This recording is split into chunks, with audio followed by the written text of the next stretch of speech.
Oh, yes. This is the Hardcore Marketing Show. I'm Casey Cheshire, your host for this epic journey. And today's show, sponsored by Cheshire Impact, on a mission to help people maximize their use of Pardot and Salesforce. CheshireImpact.com. Bam. Hey, world. Hey, friends. You know, do you have your coffee? Do you have your water? We do. And I'm just excited. I'm so excited. My guest today is fantastic. I enjoyed our previous conversation. She's an international marketing leader, former consultant. She's very strong, very creativity minded as a marketing leader, world traveler, a linguist, also a chef and filmmaker, global marketing and communications vice president at Stefanini. Carla Ferber, welcome to the show. Hi, thank you so much. It's a pleasure to be here. And that's especially after listening to all that, I keep thinking, well, who is this person? That sounds this person? Like, is it me or? Well, there was more. I had to trim it down for time. We could go back. Thanks. The unabridged version. You're so busy. You're taking care of different geographies, and I love your approach. So I can't wait to get into it. The theme really around today is idea of creativity, and then also AI. Really wanting to get your sense on both of those topics, how they come together, where computers come to play, where human creativity comes into play, and then all of that. So one of the things I want to do to start the show off is pass you something over here. It's really heavy. Okay. Okay, here you go. You got it? Yes. Got it. Okay, it's Thor's hammer. And it's big and it's bad. And you smash for me some kind of myth, bogus strategy, misconception. Set the record straight once and for all. Thinking about AI specifically is that AI can actually think and do everything for you. AI, when we say artificial intelligence, it doesn't mean AI is going to take over the world and be thinking about us and we're all going to lose our jobs and oh my God, the future is going to be lost because machines are taking over. Right. No, that's not going to happen. I mean, machines can never be humans. They cannot be creative. And creative is something that belongs only to human beings. And that's, I think, the core of having a happy life and a happy job and being alive.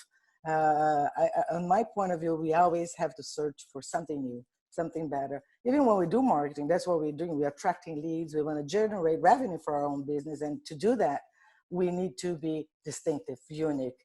We wanted to stand out there. So you have to be creative. Even in your life on a daily basis, it's boring if you do always the same thing. Oh, so yeah. Machines, AI can actually take over all the repetitive activities that we do. Everything Right. you do the same, but the thinking, the logic, the rational, and to design something new and be creative, that's us. So in any marketing team, what we wanted today is to have creative minds and make use of technology, make use of AI to support us, to allow us to have more time. Sometimes we get caught on daily basis and we haven't got time to think and to be creative because we are just putting out fire and we go from morning to the end of the day. What did you do? And you stop it. Well, it didn't really produce anything. Right. So AI has to help us to do all those. Of course, it's going to integrate and it's going to give us more data that before we didn't have access to that. Now you can have that data much faster and quicker and take actions. So when we're thinking about marketing, we have to think about all the different moments of awareness and engagement and what our activities and we can use AI on all different moments. But I mean, the myth is AI, it's not going to take over the world. It's never going to be creative. It's never going to substitute us. We are made of emotions. We are made of feelings. That's why we can be creative and think about new and how to differentiate ourselves. And that has to be human. You know, it's a really good point you raise around the emotions and feelings, all the goopy stuff that we're full of that you probably wouldn't want to program into something because it would just make it so crazy. But that's the strength that we have too, is that we have feelings, we have pains and pleasures, and we have all these thoughts and crazy thoughts, and that can be that spark of creativity. Whereas the machine, it's almost like let them do their specialty. Humans, we come up with crazy things. And in machines, they're great. They don't get bored. They're like, this is great. Casey opened his laptop again. Let's do another podcast. It's not like, oh God, and another subroutine to run. They're happy to do the repetitive things that a lot of times humans get bored with. So it's like to each their own. That's a really good point. Uh-huh.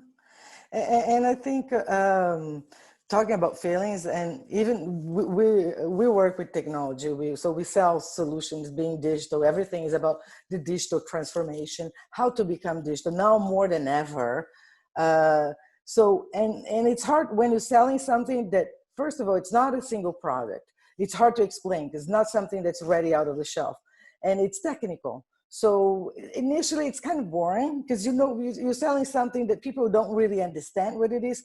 So you get the attention when you add rational to emotion. So when you have that emotional rationality kind of thing, because you're only going to get the attention of someone when there's some feelings with that. So that's something we see on the results every time we put an ad out there or we make a campaign or anything. The campaigns that are with more emotions and feelings are the one that has better results, even to sell something very, very rational. Interesting. So even if the thing you're selling is the most rational of all purchases, the ads that work best are the emotional ones. The one you have to have some element that's gonna catch your attention, some element that's gonna make that ad to be, or that approach to be more memorable than the other ones. The ones that are memorable, the ones that makes you feel something. The ones you don't feel anything, it just pass by in front of you. Yes. Like so many things pass by in front of us and we don't even memorize. There is tons of researches that we do when, if I show you 6 different ads at the same time, what are you going to memorize? What are you going to have? Right. So you're not going to memorize the 6 of them. You're going to remember maybe 2 or 3 of them. And sometimes you don't remember the brand, you remember the topic, or you don't remember the category, or you don't remember the message. I mean, it's very rare, the ones that you remember everything. What was the brand? What was the category? What was the message? Right. So, because that's what we wanted. And the ones that have some feelings or emotional appealings are the ones that you tend to remember more. Even that doesn't matter what you're selling. Mm-hmm. So true. Sometimes the most fun dinner conversations are, do you remember that ad where this and this happened? And oh my gosh, that was so funny. Everyone laughs. And then the question comes up, wait, who is that for even? Like, I don't even know what brand was that for. That's true. You can repeat the whole story, but you don't remember. Yeah. It was a bank. And then. Right. Was it a bank? Was it a car commercial? I have no idea. And then you see the name of a competitor, and then we go, oh my God, we're actually advertising for the competitor. Oh no. Yeah, right. When you're doing the research and you see, oh my God, that's not really a link to the brand. We're helping the competitor. Let's redo that. Right. We test that before we actually launch it. So those are the 3 parts. It's interesting: the brand, the category, and the message. Do you watch ads thinking about those filters? Or sometimes you just watch? No, I was married for years and years with a film director, advertising film director. And it was so funny because we would be watching an ad or something, and then I would look at it and say, oh my God, who was the dumbest that actually approved that script? And he goes, that's amazing. I love that film. And I go, what do you mean you love? Because we are looking at the same thing, but with totally different perspectives. So he was looking as at the camera, or the lightning, his point of view to that ad, it wasn't the storytelling, it was different technical aspects. I was talking about the branding, what would be the reflect of that message on the brand. So it would be so funny. At the same time, we say, oh my God, who is a dumb person that approved that script? And then he would say, no, that's amazing. So it's really funny. Yes, every time I see, it could be a post, it could be 15 seconds film or anything, I am thinking, what is the main message? What that brings to the brand? Or, I worked at Unilever for several years, and we always thought about we learned this quick way of evaluating an ad position. Yeah. So you go for the smile. Is it simple? Is it memorable? Is it linked to the brand? Is it intriguing? So those are things that you always have to think about it when you actually looking at the main message that you have to talk to your target, whatever target audience is. Got it. What's So the L and the E? Got me curious. because it's a link, it's not necessarily the first letter, so it'd be in the middle. So memorable, simple, memorable, smile. Let me see. Smile. Simple, memorable, intriguing, link to the brand. And what was the E again?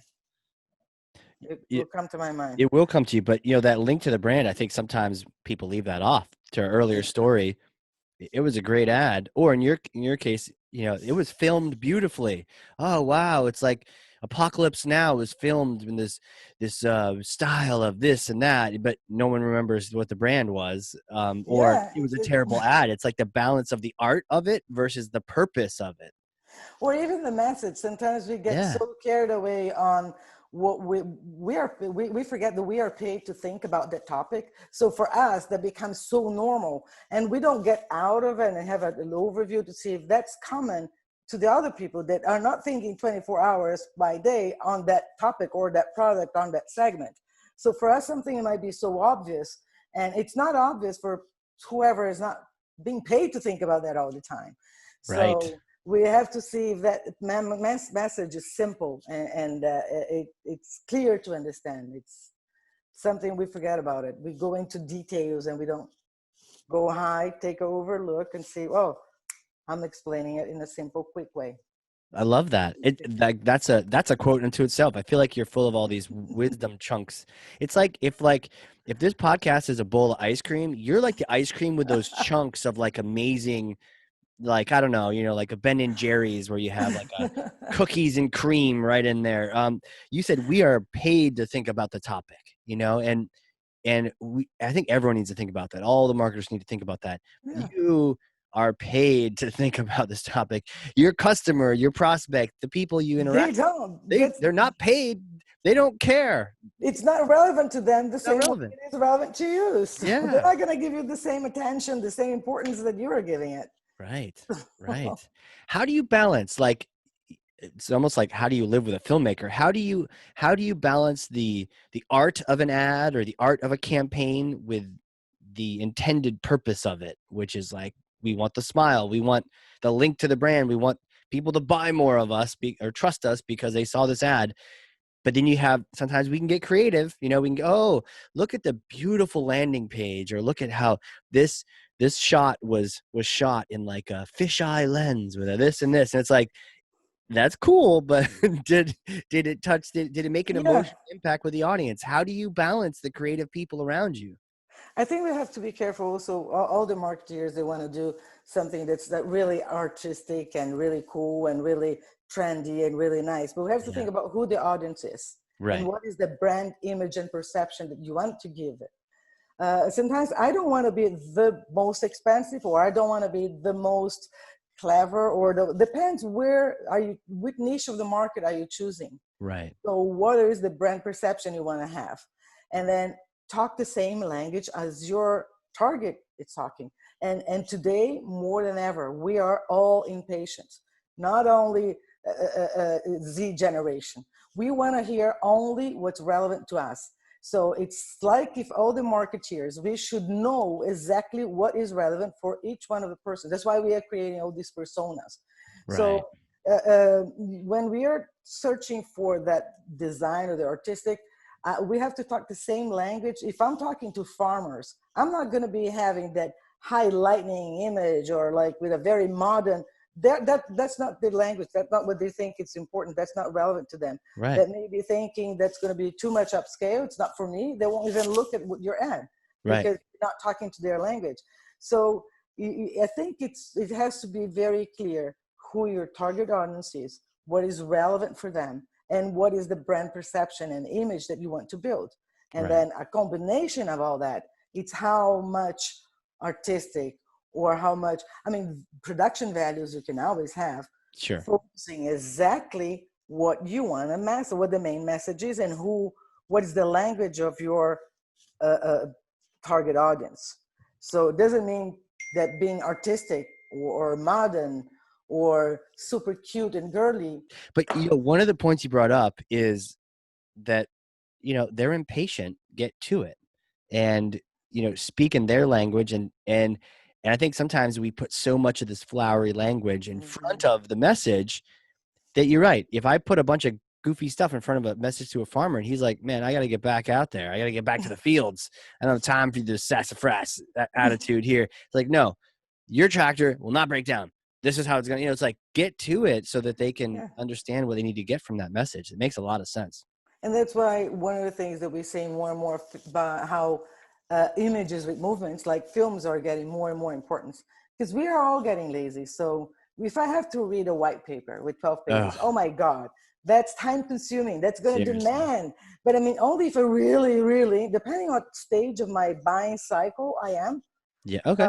Yeah, then true. I might really want to, okay, now I really have to learn and study that. But Yeah. depending on it, mostly of the times, I have like 30 seconds in a film. That I can, chances of your audience actually getting your message, if you make a short video, it's way higher than if you make them read a whole paragraph of something, or like a brochure, a huge message. If you make it easier for your target to absorb the message, higher chances of them actually paying attention to it. So Right. films are Right. becoming more and more, and so quicker too. If you see, like even in a post, when you're having social media, we post a film, we know that in average, they're gonna watch your film for 7 to 13 seconds. So why Yeah. are you gonna make it 2 minutes? I mean, Right. so if you don't really, and if you have the opening of your video like 5 seconds, it's gone. I mean, you already waste Right. half of the time just with a cute, like fancy opening. You're wasting time to You're send a right. message. You're right. I may give it like any video, give it like 5 seconds, be like, do I want to watch this? Yeah, And if you spend that entire time with this slow splash of your logo on this, like yeah, I've already clicked on. Like I don't, that's you true. know, it's on. Yeah, we're out of there.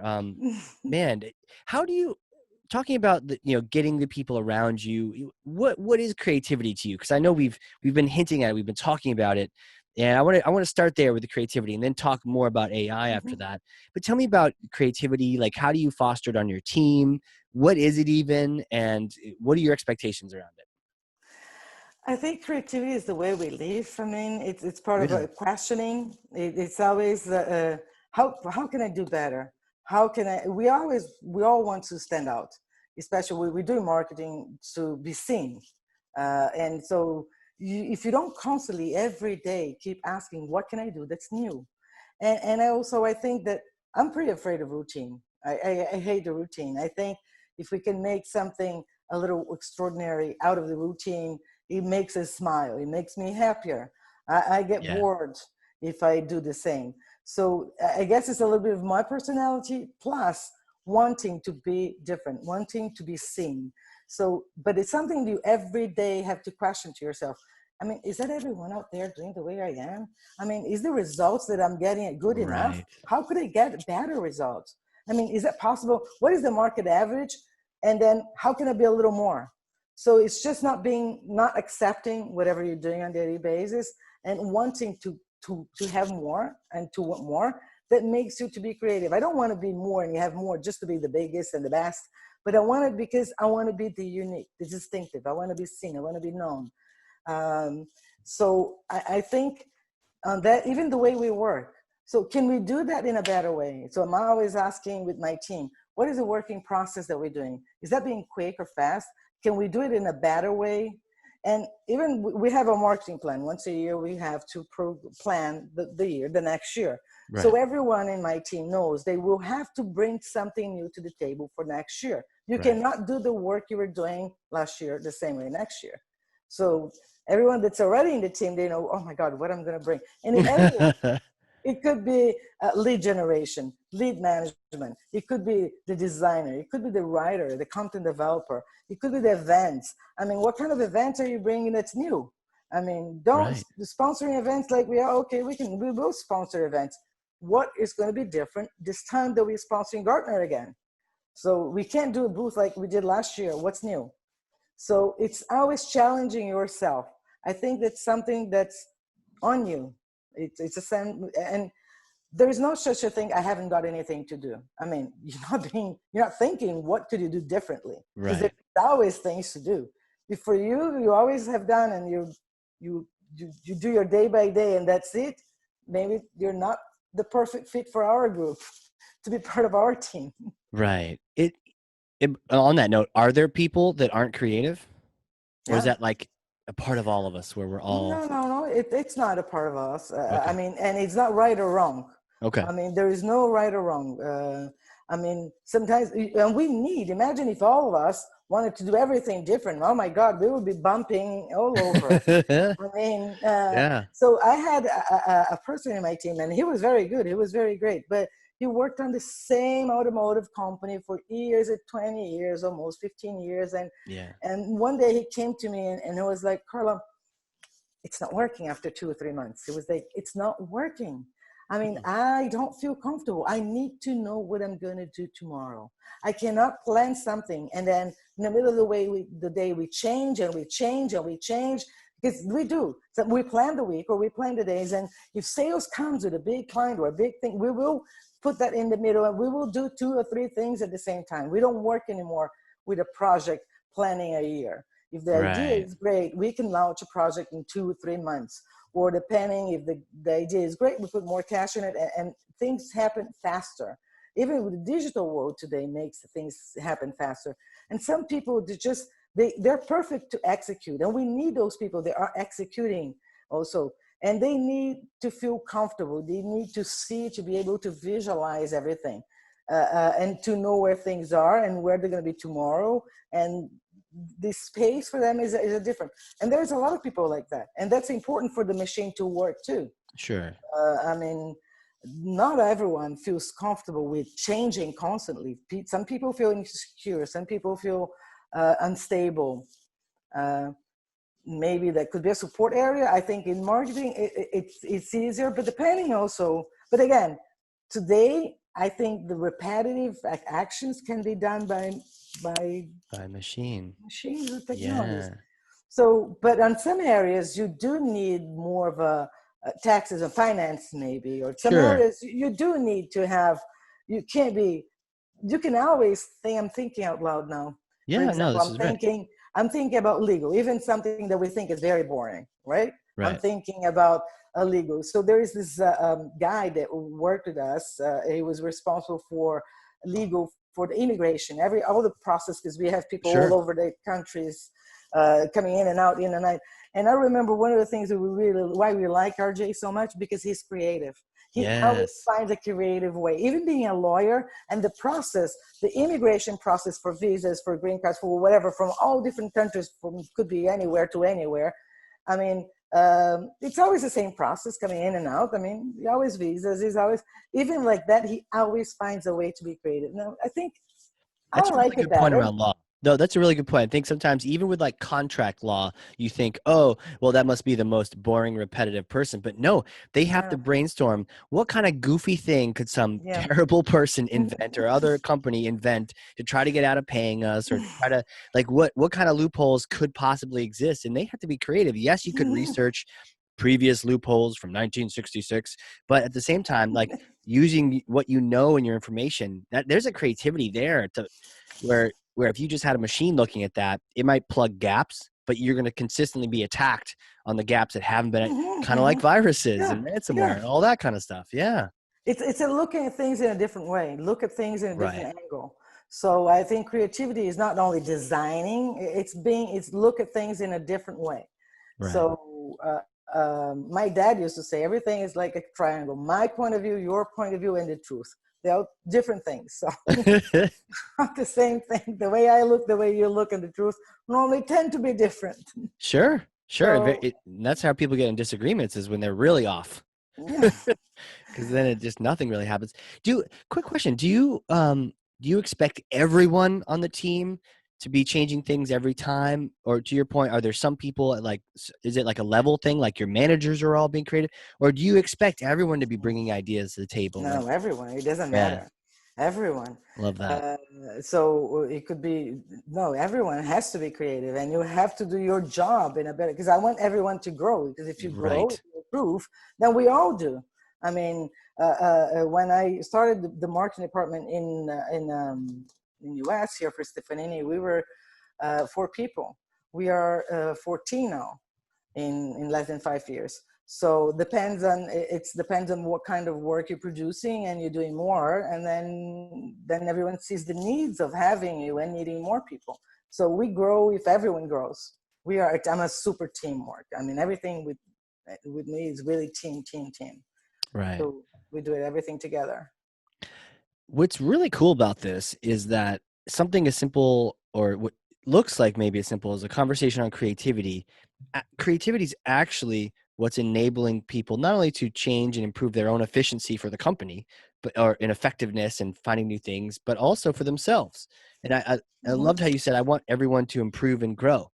We want everyone on our teams to grow, and they Mm-hmm. can grow by, shedding the old, skin or shell, and then growing a bigger one, and continuing to grow and not just stay in that, the safety of the shell kind of thing. It's really cool because it looks after not only the person but also the marketing, because to your point, things get old, and like doing the old Mm-hmm. ads from it just doesn't work. You can't market like you're in 2000. You can't market like you're in the 90s. It's different. Mm-hmm. Got to stay with it. Got to stay on top of it.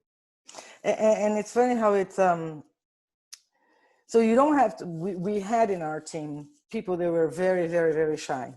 Okay. So I mean, how does it work? I mean, because you have to speak up and you have to share your Right. thoughts. You have to.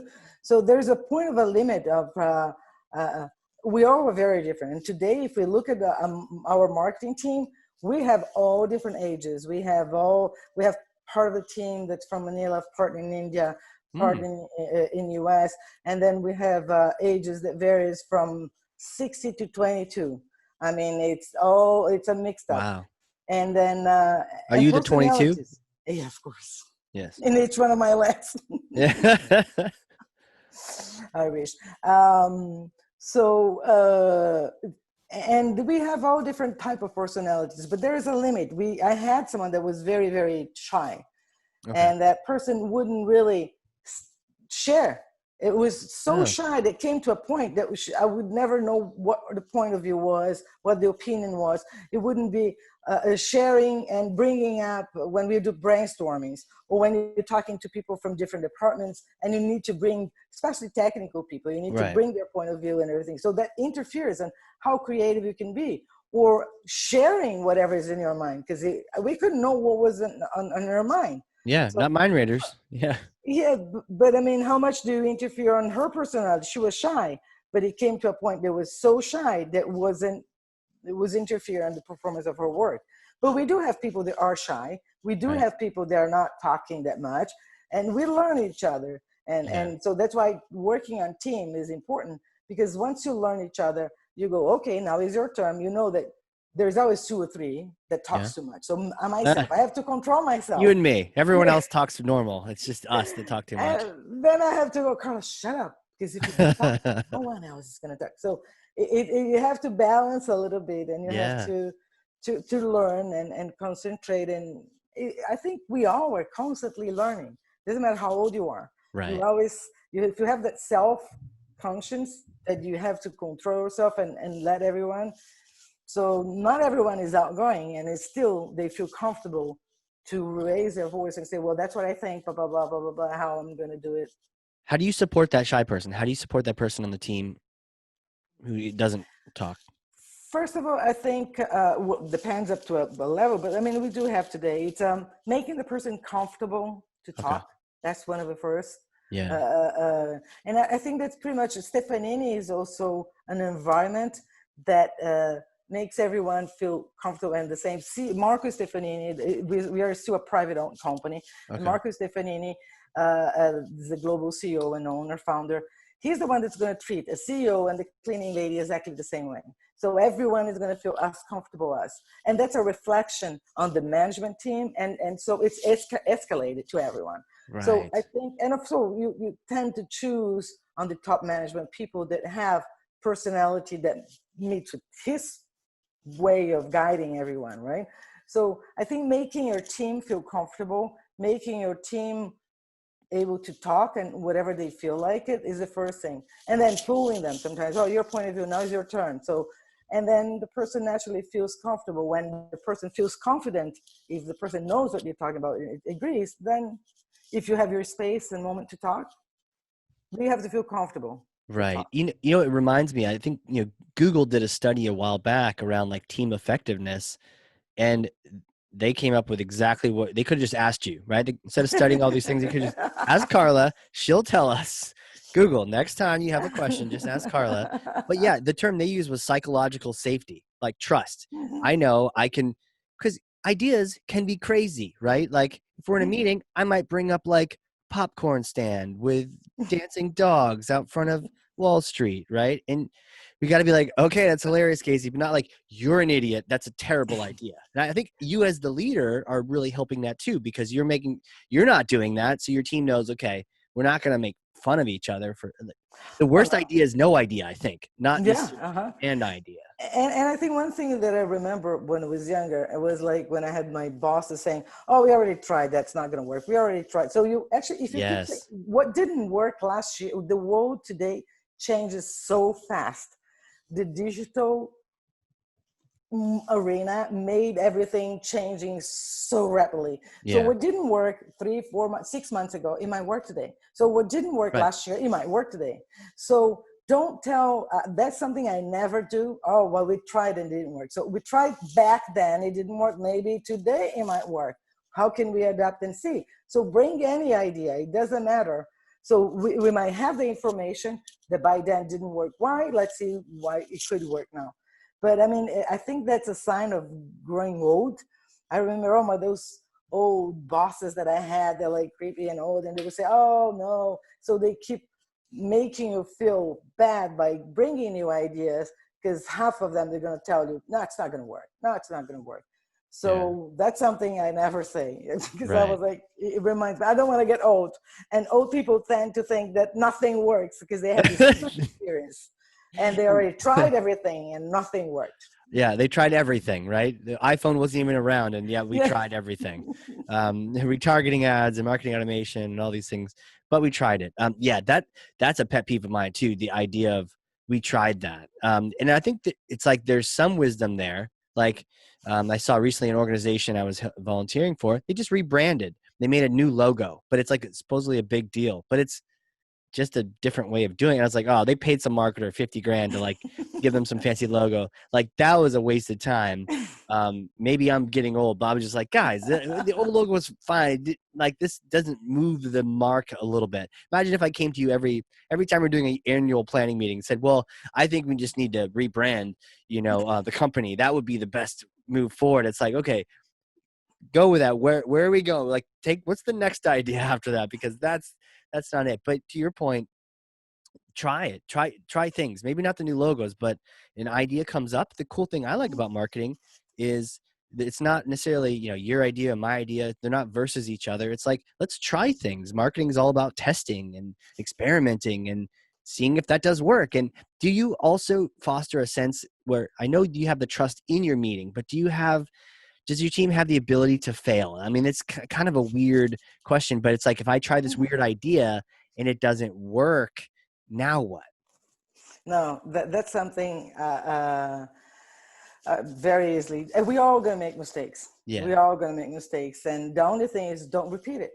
I mean, but Right. we will. So, and I don't really care how who did it. So that blame, there is a big culture Yeah. of blaming someone who was. Yes. So I don't want to keep blaming it. We don't have to go back and keep digging these tons of emails and go Right. to the thread of finding exactly is Oh it my gosh. Yeah. wrong. Big corporate So blame if game. yeah, Yeah. so I'm not gonna waste time waiting 2 days or 2 hours to see. We know it's wrong, so that's what we can't not do again. So let's quickly get it very clear. It was wrong because of that. So let's avoid not to do it again. Move on and let's waste our energy and time to see how we do it right. It's so So true. It wastes so much energy doing that. because sometimes we do waste so much time trying to figure out who, when, and what was the word. I don't care. Right. We all know it's wrong. So let's not repeat and waste our energy doing it right. Right. So Learn yes, we from are. it. I mean, but you can't repeat one, two, three times you're doing it wrong. I mean, then it's going to be a little Yeah, that's true. problem. That's But I true. mean, You got to but get on base. You can't just keep yeah, striking out. but we all make mistakes, Yeah, and I have no shame on saying I'm sorry. I changed my mind. right, I thought it was like this, and now I rethought and rethink, or I made a mistake, or I've got a new information, and now I think this way, and let's revamp or redesign, rethink, or right, whatever. right. It makes sense. And let me know if you're hiring, because your team sounds fantastic, like a but little when like an we incubator of great marketing ideas. but when we think about the design thinking process today, what is it like the crazy hunt for the postage? Everything we can't write on paper anymore, right? We Yeah, have to write on postage, and we have to write on postage. Why? Because we can move things around. What is the right, design thinking process? Even the whole process is, we're going to make a pilot. We're going to design the idea. We're going to put everyone to working together. It's not going to be like in the past. One, you're going to follow the flow of how things should be. No, we're all going to think together. It's not going to be 100% right. We're going to do a pilot. It's going to be wrong. And then we're going to launch, and then we're going to redesign because we see the mistakes, and then we're going to launch again. But then right, instead of doing 2 years, we're going to be doing 6 months, because we're all working at the same time. We all know we're going to make a mistake, and then we're all going to rework on that and launch again. And still, we're going to be launching in a year instead of 2 years. right. So I mean, the design thinking process, it's accepting and embracing that we might have mistakes. So let's quickly correct. The postage way of having brainstorming and thinking about how we are thinking about the personas and even the journeys, or whatever product launch or whatever app we are creating, we write on postages so we can move them around, the ideas and the thoughts, so we can buck them, put them in different buckets. We are all discussing and brainstorming. That's because we are embracing that things can change. So now more than ever, we know that as much information we have, and we are now with technology getting more and more data, and we haven't got time enough to do the analytics and to digest that data to make the correct decisions. So we are at the same time getting the data and Yeah. thinking, digesting. So we're changing our minds. So let's postage everything every day. Yes. I'm sure you have a huge post-it supply in the office. Um, I think the thing with post-its and moving them around is that sometimes we get so linear. A, then B, then C, then D, down the alphabet. C doesn't go before A. Like, that's crazy. But that's kind of the thinking that you're doing with your team. You're saying, okay, this is the normal way of doing it, but what if I move this idea over here? What happens? And you're like, oh, we do that first and then we do the film? Like, oh, this. Maybe C could now. Let's go Yeah, pilot and see if we go C first. Do we have a better result? right.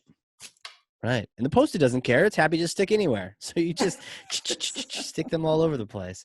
Where does AI fit into all this? Your team is just doing all of this creativity. At what point, I mean, what is AI? There's so much buzzwords around it, right? So many, and marketers are guilty of this. We're like, oh, my pen has AI in it. It's like, it's a smart pen. It's like, okay, is it really? So I think AI, artificial intelligence, is part of what we call cognitive computing. The Okay. cognitive computing is when we actually are getting some conclusions. It's not really thinking and rationing. So that's when we discuss also the difference between mind and brain. Uh, uh, so AI, it's collecting a lot of information and giving you some conclusions. So making that a little tangible. If I get all the data about one city, it has 10,000 people, and I get the information about everyone that's living there. I have information about all the schools. I have information about all the healthcares and Yeah. everything. So I can predict what we'll need in the future Mm, because I have the population. So AI, just by getting the data, it's going to be able to say, do you know what? In 10 years, we're going to need 2 more schools. We're going to have 120 new babies. We're going to need no more hospitals and right. prevent problems. So Mm, a lot of what we are doing, but all these connections is based on data, and then coming and adding up, because you right. have the background history. and then you can build together what we will need. But for example, when we are talking about the autonomous, the driverless cars, Yeah. so when you have something that's not predicted, something, so the car AI is driving the autonomous car now.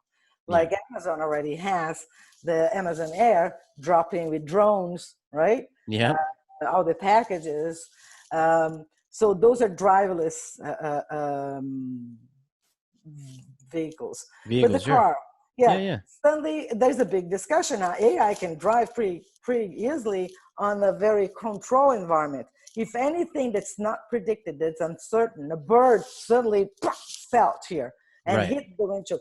The car, I mean, or someone, a kid, like everyone talks, a kid, a ball stopped in front of the car. Right. AI, depending on the fraction of timing and how the timing is not going to stop the car.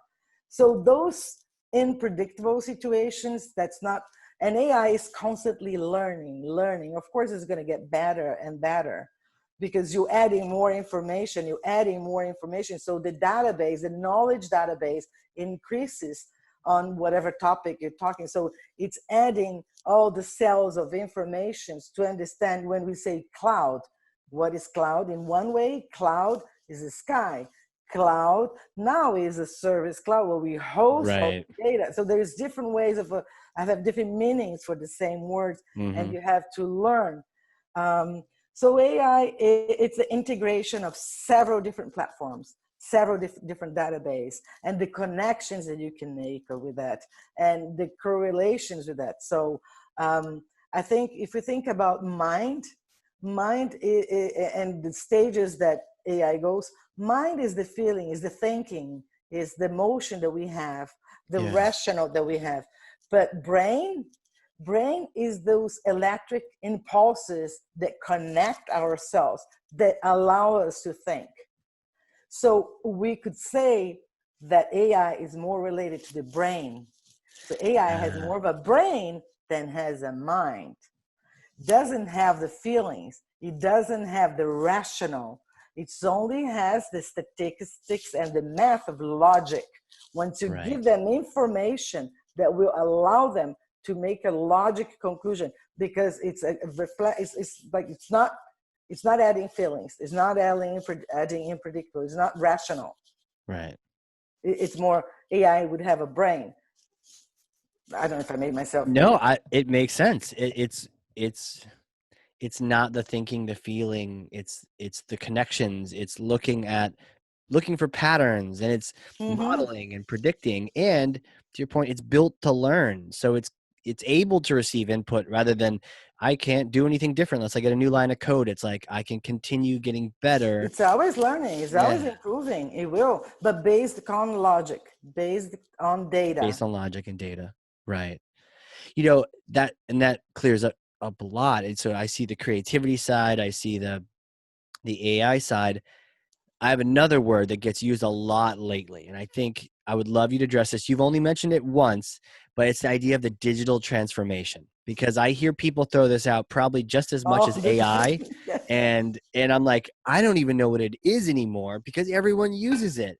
And like, is it just a marketing plan? Like, what is a digital transformation? um, uh, I always give an example that's dumb, but that's true, and now more than ever, because it takes a lot to explain, even Okay. for our clients, to explain what the digital transformation is and how to do it. You used to take like sometimes a whole year to explain. Now with COVID-19, everyone knows that you need to be on the web somehow. So, Right. but it's not only that. Is if you have a factory that you produce chairs, and if you think for the next year that you're only going to be producing chairs the same way as you're producing today, you're going to be dead in less than 5 years. You have to think about tomorrow. You might be producing a machine that has like a flow of air, and people are going to be sitting on air. So you have to think what's tomorrow.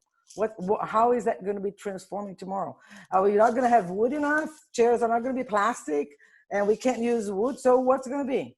I mean, we all are transforming in somehow. And how are you going to be selling? And how are you going to be talking? So the digital transformation is the same way that we are connected, the way we are living today, with no less contact, in a contactless society, Right. let's say, Yeah. where we are using the means of using the website as the big environment. So I keep saying that we have earth, fire, right? Right.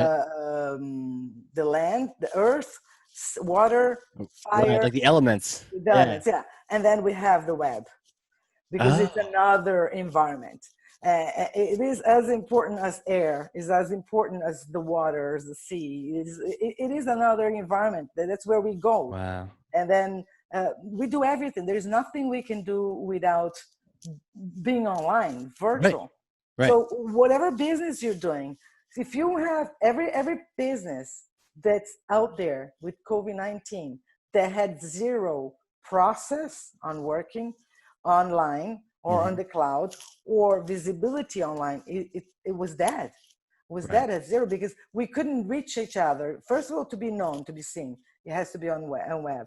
Then to be preventing and predicting, because you suddenly you couldn't be able to get your raw materials anymore. You couldn't be. So did you have a plan? Were you able to see your whole supply chain process to see where was the weak link? Because now you're not producing, or you can't deliver, or you can't. So we have, and you have to do more. Everything we have to do, produce more, faster, and cheaper. Right. So doing it by hand manually, you're never going to get anywhere, and you're not going to be competitive. And in order to automatized, to use automation to do that, you need technology. You need, what is automation? How Right. can you how can you be producing more, cheaper, and faster? You need technology to do it. Which kind of technology depends on your business. So there's not one recipe. It's not Right. one size fits all. Depends on what business. Are you a school, or are you a manufacturer for auto parts, or Sure. are you like a florist shop? It doesn't matter. Your process, you need to think the same way as marketing. We are thinking, oh, the repetitive actions should be done by machines or on an Right. automata. Oh my God, I can't say this word. Automatize? Is that Automatized, automatize? exactly. Okay. Yeah. Automatized. And then we need humans to be doing more thinkable actions Yes. and activities. So it could be anywhere. So being the digital transformation is looking at your own business and thinking, how can you add, what can you automatize? And what can you take the best advantages of your personnel to improve your business? How can you prevent and predict any changes that the market might have, it, which they always will. Right. Now it's COVID, and you have to be ready for changes. The world is changing. So what stages depends on where we look. I might go to a flower shop and then see what can we here Sure. do it. Sure. Well, the way you describe it, sign me up, because I think it's like a requirement for every company if they want to stick around to be thinking about the future and being strategic in a sense, but strategic in a sense of how you being deliberately intentional about the digital side. That is it. The fifth element is the web, like the movie, The Fifth Element. It's like the web is the fifth element. Um, that'd be a fun marketing campaign. There you go. We got an idea. Like it's important as air, to your point, and water is this web to your business. So just as important as your materials coming in is how are you using automation? How are you using And your data, all your digital data and should data? be on Yeah. all your data should be on the cloud, should be out there. So if you have physically all your data is still in a server, is still on your premises of your company, I mean, you Yeah. can't use automation the same way. You need No. to take advantage of automation as much as you can. And you need to be able to, if anything goes wrong, all your data, everything is on the client. You're never going to miss anything. You can just execute again with the new Right. devices in less than an hour if you have all the devices. Right. They're just a little way of going through the devices of machines or whatever you have. All your data and your working process and everything, it's still ready to be launched again in a different platform. Got it. Got it. Yeah. Well, that makes perfect sense. Who are you? How did you how do you know all these things? Can you take us back in time, like little Carla days? What was it like growing up you? Did you always know you're going to be a marketing leader? Like take us back in time. Um, well, so I'm originally from Brazil. Okay. Nice. I So haven't been to Brazil. It's on my list though, for sure. it's not now. It's now. Not It's now. not. But normally, it's a really fun country. It's Right. very creative, I would say. It's a happy country. It's an easygoing place. It's very nice. I have a But good I friend was there, so we're gonna have to visit at some point, but not when we're wearing yeah. masks and watching out for COVID and all that. But yeah, it'd be great to get there. So you grew up there. I grew up there, but I think I was very fortunate too. My parents gave me a great education. So when I was 16, I lived in Australia as a Rotary exchange student. So that was when I got Wow. my English, and then it's how you learn about different cultures. So you live in host families. So I lived in 4 different families. So you learn about people, about the first time you actually start learning that doesn't really matter where you come from, what the origins are, if language you speak, or where you come from. We are all human beings. There are things that are in common with us. Doesn't matter what color, shape, or format we are. We Right. feel the same way, and especially when you live in someone's family, in the house. It's different when you're just traveling a little bit, but when you have to be part of the family in a different culture, then you learn that. So that was pretty good. Then that's the second time I live in US. I was expatriated by a different company in the past. So I lived in Florida in Boca for 3 years, and I went back. Then now I'm living here, but I lived in Canada for 2 years. So I think one of the things I Wow. like to embrace different cultures and understand about people, understand about um, human behavior a little bit. So I think that wanting to get to know people, it builds me, and wanting to speak different languages, wanting to travel. I Mm, think the opportunity about being traveling all over and being able to speak different languages also, because you have the body language and have the feelings, so that helps you to get a little more. uh, absolutely. I traveled all, I can't complain. I traveled everywhere, all the continent. So that gives me a different view of the world and how people behave from Right. America, Africa, Asia, Europe. And so that's super nice. I think that's a little bit of me, that mixed up. And Yeah. I love marketing.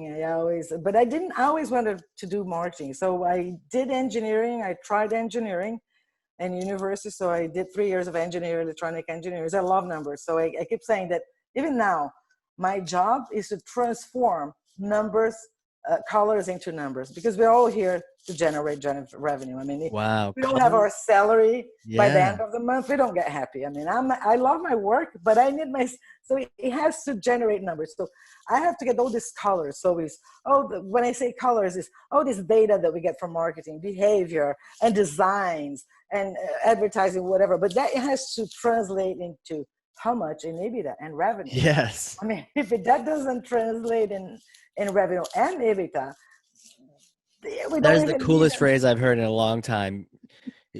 Turning colors. Did you say translating or turning colors into into numbers? numbers. Yeah. Yeah. Yeah. So I think that's a little bit of a, so I'm always concerned about ROMI, so return over marketing investment. So what is the return on that? So that's great, but what do we get back? What's Right. any idea? So perfect, that's a great idea. What do we get back? Right. What do I get in return? So, and I think that's a little bit of my background in engineering, but Mm. then I didn't really fit 100% with engineering. It was too much You're having rational. too much fun to be an engineer. I mean, I did computer science, same thing, where it's like, I want to play games and have a good time. They're like, no, here's a microprocessor. Why don't you program that? you know? But then I went to communication, and I started with Yeah. PR. So I worked in Ogilvy Matter for the agency. So I worked in the agency side. I worked in the client side. I worked with consumer goods for beauty and care for more than 20 years. It was always with the consumer. And I didn't, and it was funny when you're in the consumer side and then you have this huge budgets and it's pretty much more branding and advertising. You look at B2B and you go, oh my God, B2B is so boring. I don't work. B2C is so much better. But once I got into technology, it's so much fun. I yeah. mean, because it changes all the time. When you're talking consumer goods, first of all, you cannot launch a product that quick as you can launch a technology. I Interesting. mean, it's not, and then once you launch it, you have inventory, I mean, you cannot make Yeah. changes. You cannot, it's not, the ability to have virtual products, Yeah. it's so much, it gives you so much more flexibility and changing. So I have to be constantly studying. So now we are studying, like I'm all immersed in smart cities and studying all about the smart cities and life sciences, all the technologies that we bring on board for that. So when you learn something, then the technical guys comes with another buzzword or a new segment or a new, and then you have to, so that gives me, that's what I like about not being bored. Also, always constantly changing. Yes. So I like that too. So I think that marketing gives that ability. But I love cooking, like you mentioned. So I went back to the university also, and I went and graduated as a chef on culinary. You What I went to was, a culinary school? Like, how many yeah, years was that? I was only two because I already had the diploma, so I didn't really have to do You the already had the entire. core, the history Yeah, classes and all that yeah. stuff.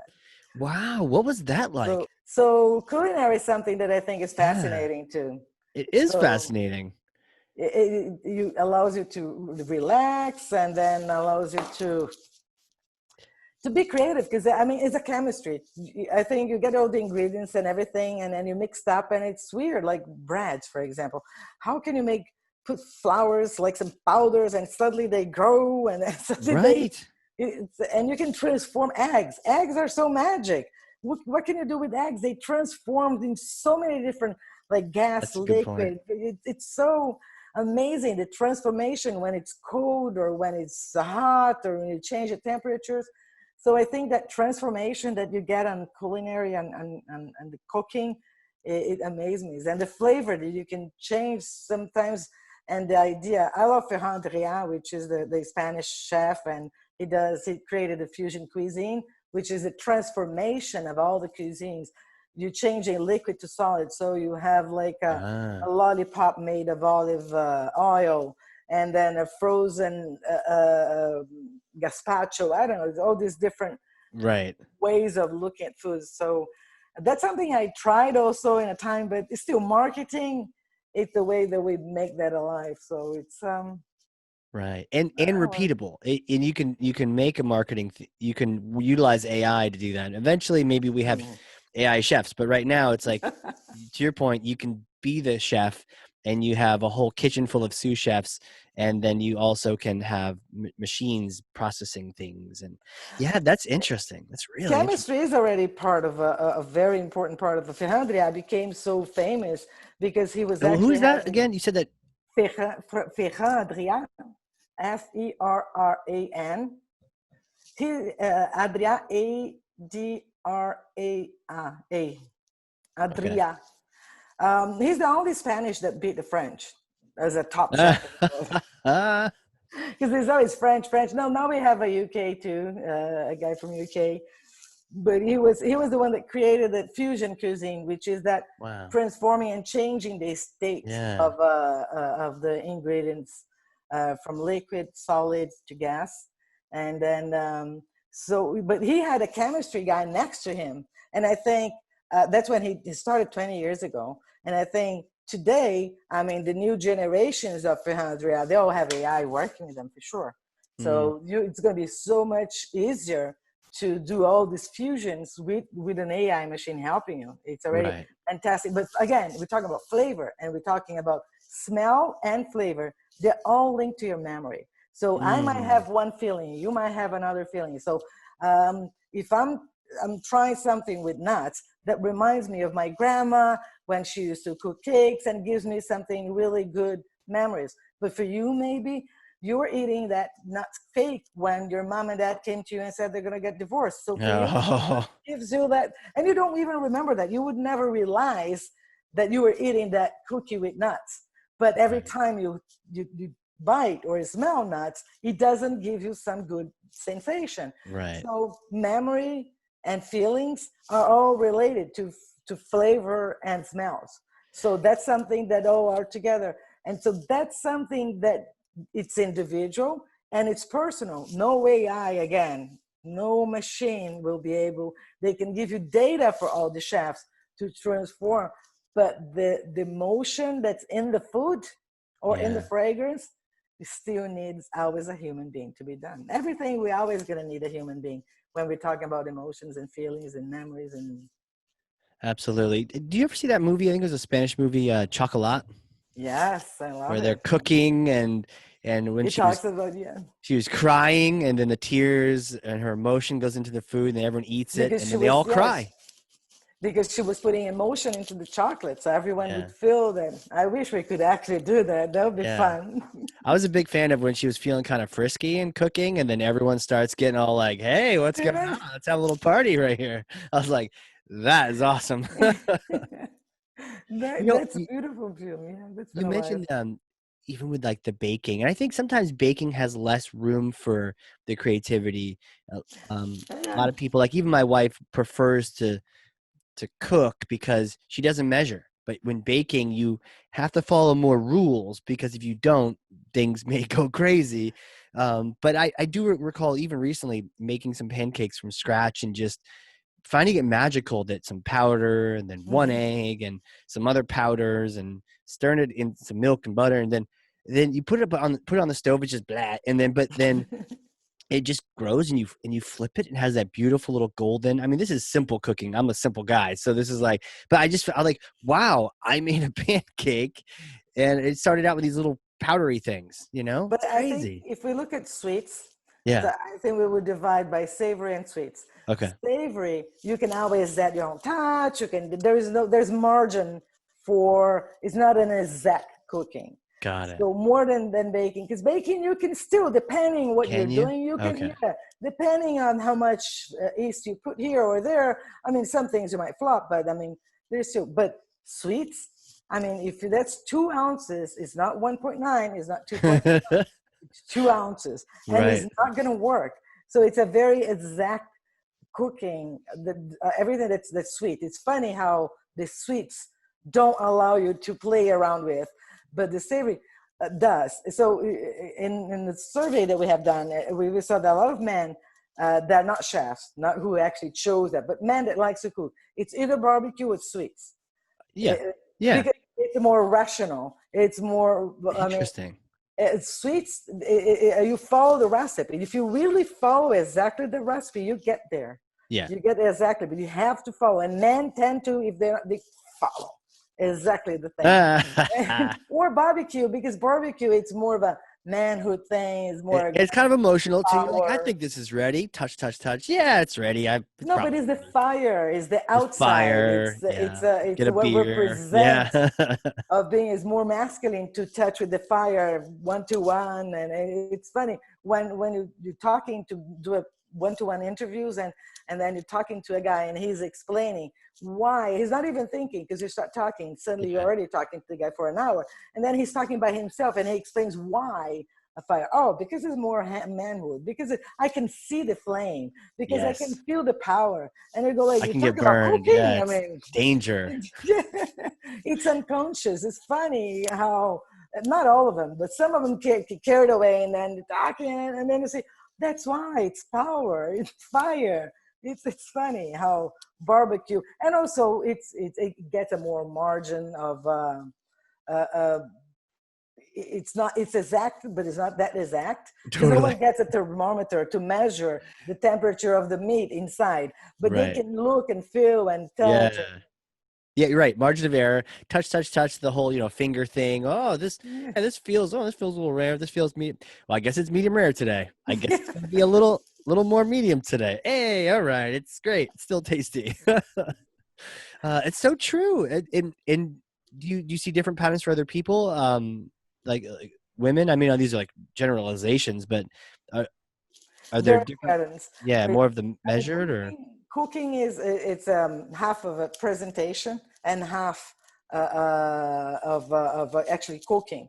So yeah, we're talking about non-chefs, talking about people that non-chefs, like right? to, yeah, non-chefs that likes to cook. So women is it's more concerned also with the presentation, so setting the tables, and so if you're Mm, going to receive, so and that's halfway there, because if you have the same a person that two people that actually cook exactly the same, one doesn't have a nice plate or a nice table set or a nice china, and the food seems not to have the same flavor, just because yeah, of the way you're presenting, the way you're eating it. So women tend normally to have a nicer set of more patient to be thinking about how you're going to be presenting the food right. than men. Men don't allow anyone to help.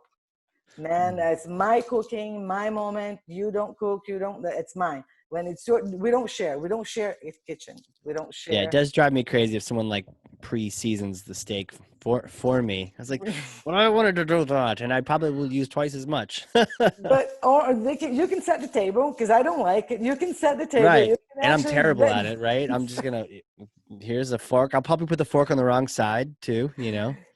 so it's funny how though the women are more concerned to both of them and men less, and then women were allowed to share the kitchen more, especially because normally also men normally now it's changing a little more and more, but Sure. Yeah. in Yeah. general men don't cook every day and women do cook every Right. day. So for men it's always just 100% pleasure because it's one day. For women, it's okay. Today, I want to cook just to relax, but normally I have to cook every day. Right. So, How do and you she know these doesn't, things? You're reading my mind, Carla. well, because I have done it even in the past. I worked with even marketing with several clients that were in the segment of a cooking industry because I also graduated. So I had Kraft Heinz. I have several clients that I worked on Wow. the food segment. And we have done several researches for that too. Beauty and care and food services. There were industries that I worked in the past quite a lot. Well, I can see, I mean, the fact that I feel like you're almost like a psychic telling me what I'm feeling when I'm cooking. That sounds like some great research. Like it sounds like as a marketer, if you know that much, your campaigns will say the right thing. Like you're like, no, we need to appeal to this factor of our buyer, not this other stuff. This is what's important. This is what they're feeling when they're doing this. That's why data is very important. That's where AI helps because Yeah. in the past we used to have those huge quantitative, qualitative groups and Right. focus groups, and so now we still can do that. But I mean, not every research is done in group, and we can do virtually, and then we need time to analyze, to have all the analytics of that. Yeah. To better understand the human behavior so you can target them the right message on the right moment. Because on this buying cycle, we know we go through different moments: awareness, consideration, definition, and advocacy. So we have to say the right moment, the right message on each moment. So how do I know that? So it's understanding human behavior. And there's so much more information that we need AI to help us to give that analytics Mm-hmm. to us so we can read and comprehend. So in order to know all these, we need to read. But we don't have time enough to do like when I started 20 years ago. We would do a quantitative research, but now we work with 3, 4, 10. I'm working on 11 campaigns at the same time now. Wow. If you would tell me that in the past, I would say, even no, I don't, not that I want it, but I mean, 5 or 6, but we do several things at the same time. That's what I Right. mean. And then, but because we have data and analytics, that's going to help us to Right. better understand our personas, their behavior, their needs, what they want to hear. And so we have platforms that allow us to search who is searching for Mexico trip, that has kids, that's thinking about vacation, August. So I can get that data, but AI can help me put that together. So I don't have to do like in the Yeah. past. I remember my boss, she was one of my best boss in the past once, when she was teaching me how to be analytic, to do things, to think. Yeah. So she was, Carla, bring me here all the advertising tapes, rolls, and I put it on my desk. So I physically put it there. Bring all the researches for whatever brand. So I brought physically the research, put it there. Bring all the financial reports, physics, print. I remember, oh my God, that was old in that time, like purple, big reports, Yeah. printed on machines. So I brought physically all the research. So she looked at me and said, have you read all this? Have you seen all the tips? Yes, of course. And I did. So what conclusion do you make out of that? And I go, what? She goes, yeah, you told me you read everything. You saw the films. You understand what the conclusion, what do you mean? I couldn't really understand what she meant. Yeah. She was like, well, Carla, you have to think. I'm teaching you how to think. So if you see the advertising, if you see the financial numbers, if you understand about the consumer behavior, each pile of things, they had one thing. What is the next launch? What are the next launch that we need to do with this brand? I was like, I don't know. So actually, she was the one teaching me how to think and do. Today, even not that we don't need to think, of course we just think faster.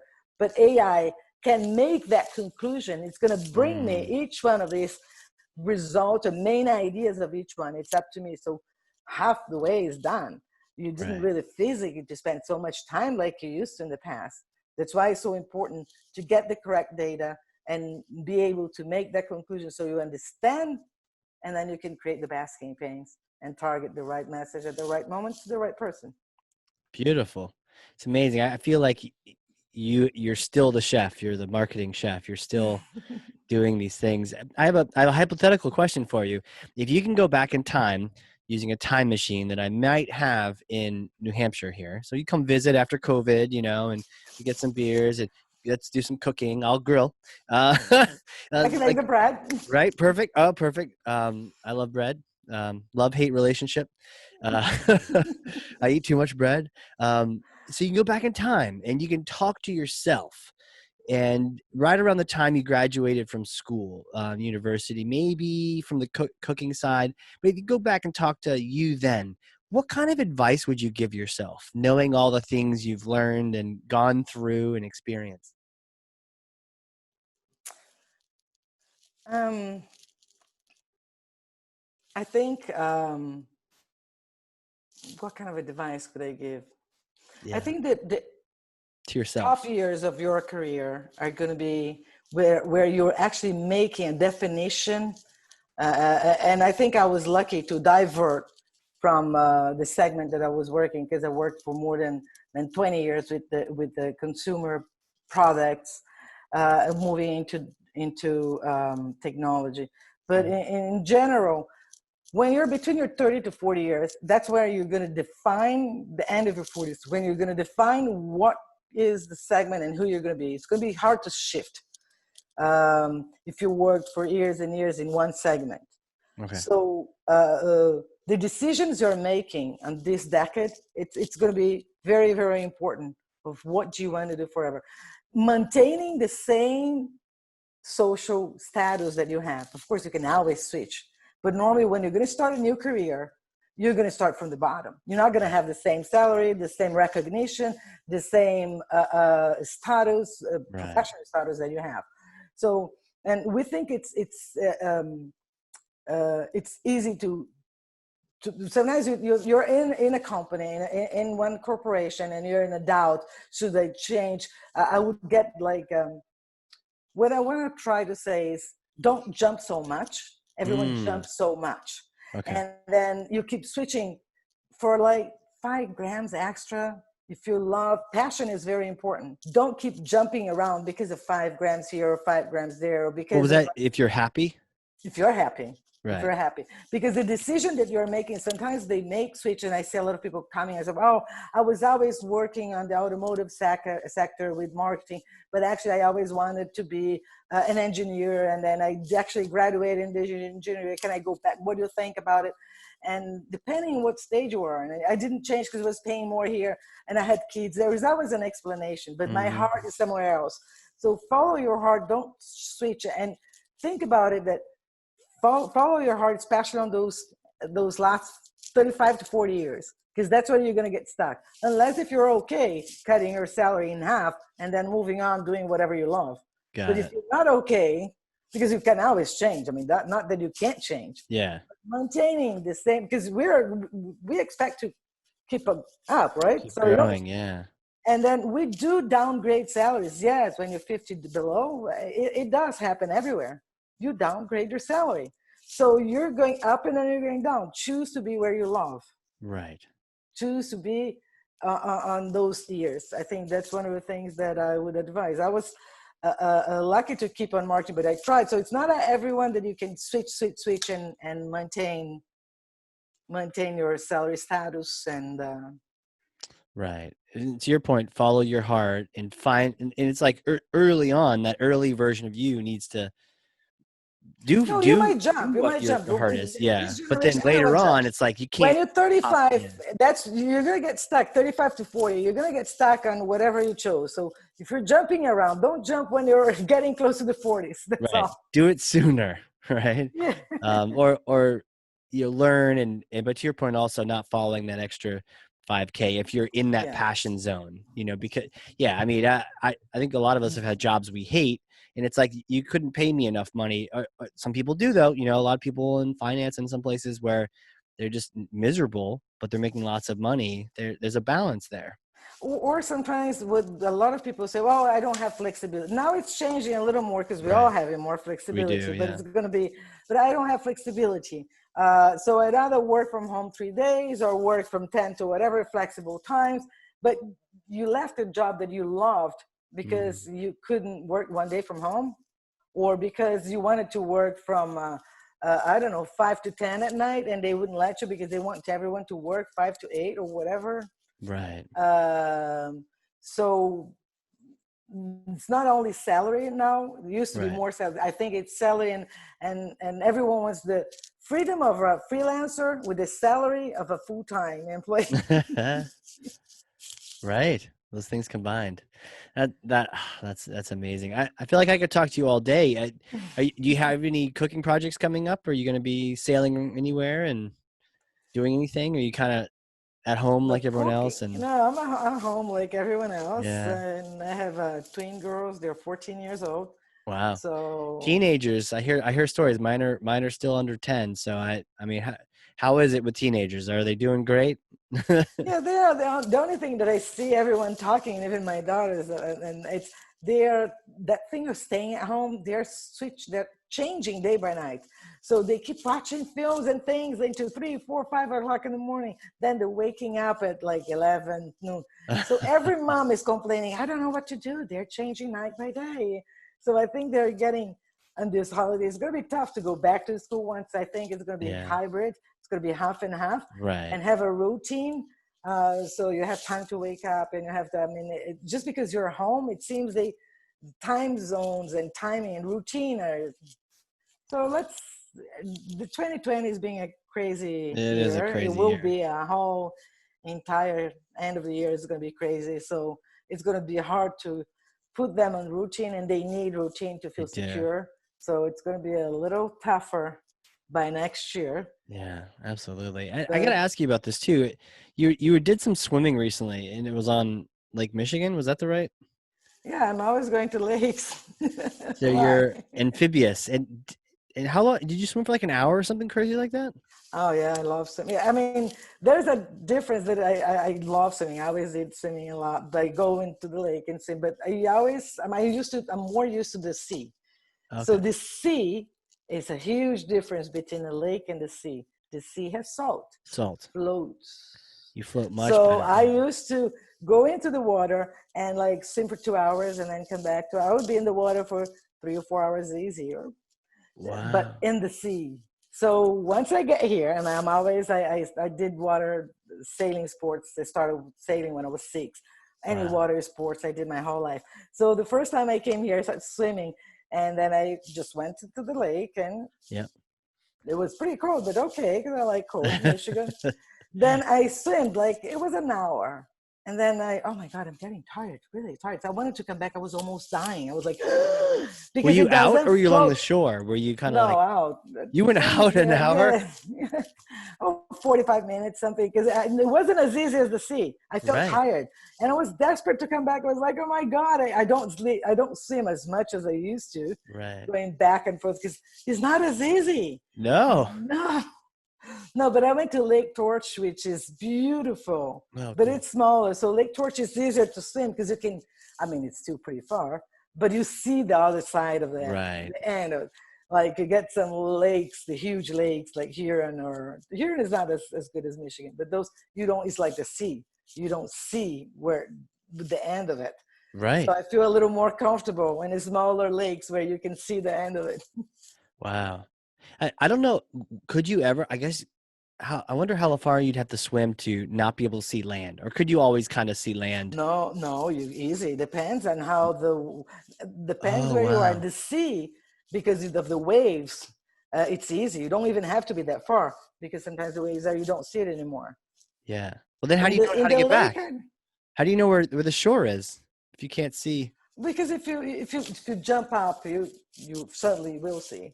Oh, okay. You go a little, only when you're swimming, you will. Okay. So you could always really kind of do that. Oh, well, I never went that far that I couldn't I was see gonna anything. say, No, no, no, no, no, no, no, you need not a see at all, at compass. all. No, no, no, no, no. I never went. Or when you have a boat, when it's quite Right. common, you're in the boat, but then you always see the boat back.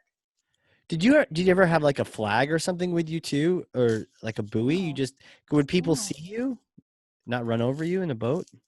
Well, and the sea is very broad. I mean, Yeah. no, you have to be careful. Yeah. Uh, no, no, but I never had that problem. It wasn't ever. Oh, you're a No, warrior. Yeah. Wow. no, but no, but I mean, you have to be very crowded, I guess. In True. lakes, that happens a little more. On the sea, I mean, you can always scream; they're gonna hear you. I mean, True. and you don't have that many boats. And no Well, sharks near Brazil? Is that not a thing? no, did you hear today in Maine? The Oh yeah. shark ate a girl, a woman, and Oh no. yeah, You died? there were, the woman, yes, the daughter, no. It was Oh. actually in the news right in the Oh morning saying geez. it was an uncommon to show up. Maybe she was in a diving suit. I don't know. There were, I didn't hear the whole thing, but it was a big thing with sharks today. No, but Dang. I never had the pleasure of seeing, only on purpose when I went to Tahiti, and then we went diving with the sharks, but then it was with an instructor and everything, and you would Right. see the So you sharks. wouldn't are you not worried about that if you're swimming when you're swimming? Well, I guess I don't go to places I see where, that's why lakes are pretty cool. yeah, no, but I still like to float a little more. No, the I know. water, the transparency of the lake and the Yeah. sea is so different. The Interesting. way the crystality, I don't know if that word exists, but the water is crystal, but it does have something different when you're diving in the lake or when you're diving in Tahiti or in Fiji or in Brazil when you're like going in Mexico. The water in the sea, it has something that's different. I don't know. Is it more cloudy because of all the minerals? No, Or no? no, I don't know. It's the impression, the feeling. It's like if you have a filter on the camera kind of thing. I don't know. It's a Oh different yeah. filter. I don't know why. The first time I start diving, it was like here. I moved Yeah. 5 years ago, so it It feels was a different. news. It feels a Tastes different different. experience. Yeah, Yeah. tastes totally different. Yeah. You're like, yeah, I'm like, wow, it's salt everywhere. No, you're like, oh, this is like, But you don't have to worry with the short too. One of the first times we got the little boat, and then we left, and then it was like kind of 5, 6 o'clock, and it was, oh my God, we have to go back. And even my daughters, they were like 12, 13, was, Mom, there's no tide here. You don't have to be worried about. Because normally when you're in the sea, you're always concerned what yeah, time you have to go back. If you right. have to go to a marina or something in the river or going back to the yacht club or something. And there was like, no, Mom, there's no shore. There's no high tide. There is nothing. You don't have to worry. There Right. is sometimes in the big lakes, but Big not ones, yeah. that, but not huge as that you wouldn't be able to come back or go, or the tide would get so high. So that's one of the things that's better in the lake. You can be out and about anytime without being concerned Right. Right. about And the no tide. sharks. Yeah. But I guess Man. there's big fishes also in the lakes, I guess. Yeah. But hopefully, I don't think they're interested in people, you know. Yeah, hopefully. Hopefully. Yeah. You get me all worried at the end of the podcast. Hey, where can people connect with you if they want to reach out, like LinkedIn, those kind of LinkedIn, places? Carla Ferber at Yeah. LinkedIn. They can always reach out to me, and or Facebook, in Perfect. Instagram. Perfect. And Stefanini, it's Stefanini.com. Stefanini at Carla.Ferber at Stefanini.com. That's my Wow. email. Even your email address and everything. That's Yeah. amazing. You can reach out. And you know what? Throw out the blog, the Comida blog. If you want to promote that. You want to talk about that for a second? Yeah, we can. I used to do it, but I mean, I didn't do it anything for the last 5 years. That's I fine. have created a blog and YouTube channel with my daughters that was about cooking. The idea of behind that, I think my daughters eat about everything. And I saw some friends that wouldn't eat anything, and there still have friends here that won't eat anything besides mac and cheese. So the idea was to create foods that had different forms and shapes and feels and looks that would make kids want to eat anything. So the Wow. idea is always to create foods with shapes and formats. And then we so created a lot of recipes that would make kids eat. So I used to even give some classes in some schools on the weekends for kids. And then we made about 20 films with different recipes. So the girls created the name. It's Food with Life. It's Comida con Vida. And Love then that. they created the logo and everything. And it was always me and the girls cooking and teaching some funny, happy, I cute love that. recipe that would make the kids and some moms would, we would have classes on the weekends and do with the kids, especially with their friends and things like that. And the moms would say, well, my kid doesn't eat raw fish. I didn't, because today they ate the little fish here, they ate a little snail here, we made a Right. little balloon. So if they, depends what they're looking, if the shape and the format is different, if it is in a colorful, and food has to have color, and Yes. if you have like a rainbow color, and then it has also the protein, a veggie, and if they see different formats and colors, they eat. So it was a very nice project. I was actually talking to one of my daughters yesterday. One of her friends, her best friends, loves to cook, and I was like, "Oh, why don't you girls start cooking and then film some recipe and then put back on Comida con Vida?" Because I haven't got time to do that anymore. Right. And they're big, so they don't want to. Don't tell anyone, mom. Don't tell anyone. And like, Oh. oh, I'm embarrassed, because they were smaller. And I go like, now it's time for you girls to like put some stuff there and help Yeah. other kids to eat as well as you. They eat everything, I have to say. So Absolutely. it's I'm looking at a banana dipped in chocolate with goofy penguin eyes and nose, salmon teriyaki. I just want everyone listening to be as hungry as I am looking at this. Uh, wow. Yeah, the salmon teriyaki is yeah, just we incredible. made like traveling around the world. There would be dishes from different countries. So every time would be a different country. Thai rolls. Yeah, look at all that. Wow. Wow. Wow. They should pick it up. And if not them, somebody should, because that's a cool Yeah, project. Maybe a it's, little crowdsourcing or something. That's yeah, I fantastic. would We'll like link to to. that in the show notes. Maybe in the future I have time to go back, or one of the girls start going back and doing something, because it was before we had some recipes that were like, we had over 20,000, some of them with 20,000 views. It was Really? fun. Well, back in the day. Back in the And day? now, yeah, and we used to have I think we came up to almost 5,000 followers, and then now not anymore, because we don't post anything anymore. So It would be cool to see you cooking with teenage girls now. That would well, be I cool. doubt they want to cook with me now. Now it changed. They and the mom. Oh, come on. Maybe they'll appreciate it in just maybe a year or two. But it's such a cool thing. Yeah. It is fun. One day I'll be back. One day we'll have it back. You have to update me. We'll have to chat some more at some other point and Sure, tell sure. me It's gonna more be a about it. pleasure. Well, thank you so much for being on here. It's been so much fun to chat with you for the last few minutes. I don't know if you looked at the clock. Time just flew by. Oh, that's right. No, it was my pleasure. Thank you so much. It Yes. was super nice. It's always fun talking to you. You just make us feel comfortable, asking questions, blah, blah. So it's, Oh, thank you. Yeah, that's the whole goal here, and just having fun. And I learned so much from you. And for those that are listening, if you've learned something, and I freaking know you did, because I have 2 pages of notes over here, front and back, margins, writing the margins. I learned so much. So for those listening, if you've learned something, share this episode with someone else. Be a thought leader. Digital transformation, AI, creativity, the ways that you can help your team out. If you've got a team and you want to help them be more creative, share this with them, and then put your thoughts on there and LinkedIn and talk about all the different ways you can do that. Tag Carla, tag myself, and let us know what you learned. We'll chat with you on there too. So this is just fantastic. Thank you again, Carla, for being on here. thank you. It was my pleasure. So let's keep in touch. We will for sure keep in touch, and we will get food. Comida is on the menu as soon as we can travel again. I can't wait. Um, and this is amazing. So for those listening, this has been the Hardcore Marketing Show. We will catch you all next time.